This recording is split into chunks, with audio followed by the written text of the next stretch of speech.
একটি কৃষকের একটি গাভী ছিল। সে সারাদিন ওই গাভীটিকে নিয়ে থাকতো। কৃষক গাভীটিকে খুব ভালোবাসতো ও সে তার যত্ন নিত।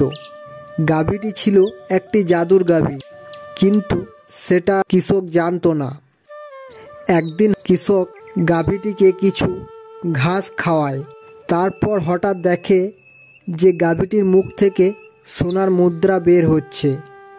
সেটা দেখে কৃষক খুব অবাক হয়ে যায় আর বলে, কি ব্যাপার, এমনটা তো কোনোদিনও হয়নি। আজ হঠাৎ কি হলো? কিছুই তো বুঝতে পারছি না।